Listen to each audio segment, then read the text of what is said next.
Bagaimana kita menanamkan, menembangkan dan mengagungkan, memperhatikan taqwa yang sudah ada di hati kita.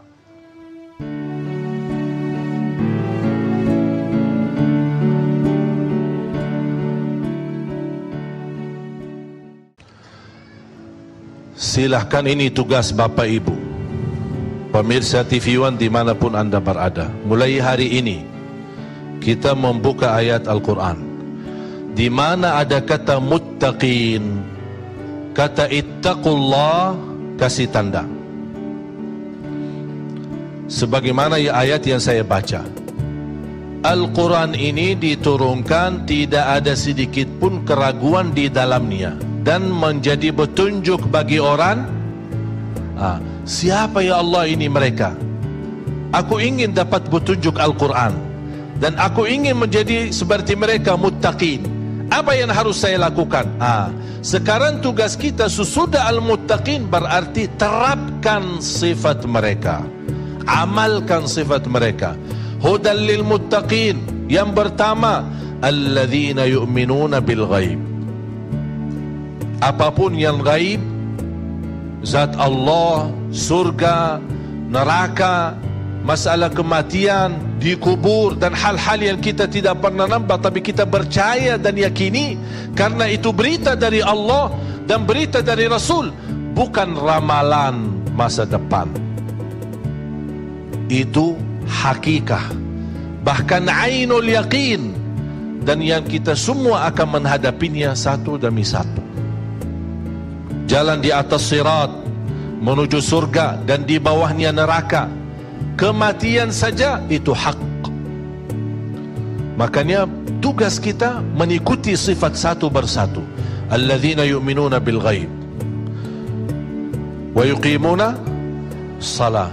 Sejauh mana selama ini kita mendirikan salat? Apakah ada bukti saya berduli perintah Allah supaya Allah berduli sama saya? Bagaimana cara Allah berduli sama saya? Doamu diterima, hajatmu dikabulkan, apapun urusanmu diselesaikan, hutang pun dilunaskan, dosanya diampuni. Semua apa yang diminta karena Anda berduli sama Allah, Allah juga berduli samamu. Sama. Beribadah kepada Allah dengan cara yang dahsyat, akan Allah tunjukkan balasan yang dahsyat. Semua kita ingin mendapatkan yang terbaik, tapi jangan kita memberi kepada Allah yang biasa-biasa aja. Kalau mau yang luar biasa dari Allah, tunjukkan yang luar biasa, baru akan dilihat.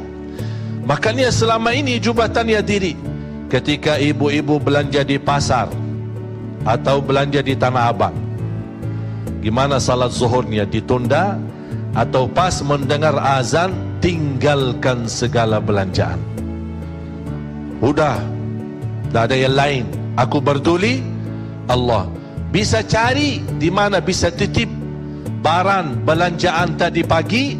Bu, bisa ini titip, saya mau salat dulu. Aku heran ketika pas salat tidak mau cari alasan untuk titip barang, tapi pas lagi mau makan, boleh enggak Bu, saya titip ini, kita mau makan dulu nanti balik lagi. Berarti pas urusan makan bisa cari jalan. Makanya semakin Anda menunjukkan keberduliannya ibadah, keberduliannya berdekatan kepada Allah, akan Allah tunjukkan perubahan dalam kehidupan kita. Berubah selalu semakin baik.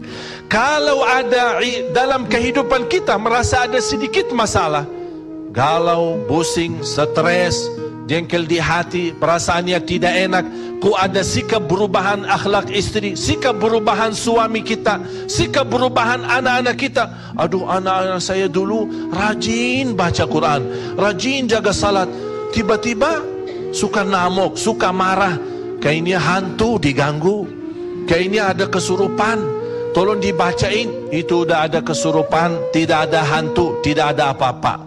Cuman kita ada sedikit berubah keberdulian kita sama Allah, Allah kirimkan peringatan, anak kita juga berubah akhlaknya.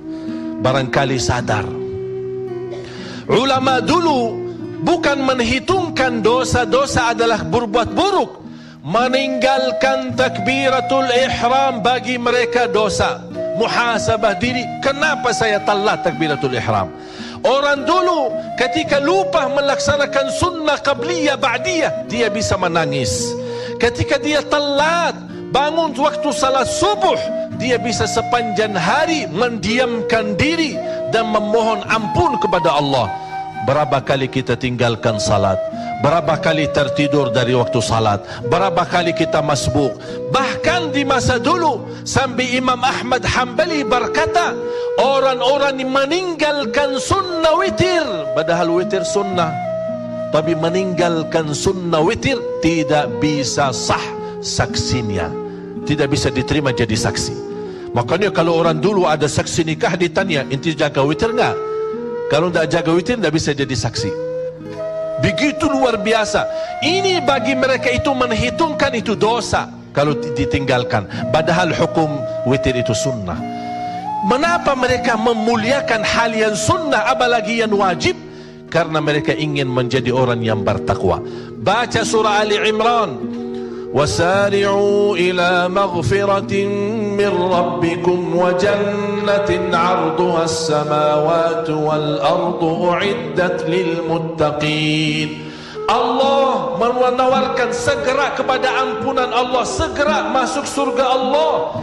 Karena ini semua disediakan dan siapkan untuk orang yang bertakwa. Siapa mereka ya Allah? Siapa mereka? Orang yang bersedekah di saat susah maupun senang. Mereka yang senantiasa menahan amarahannya. Mereka lah menjauh dari fahsya dan munkar.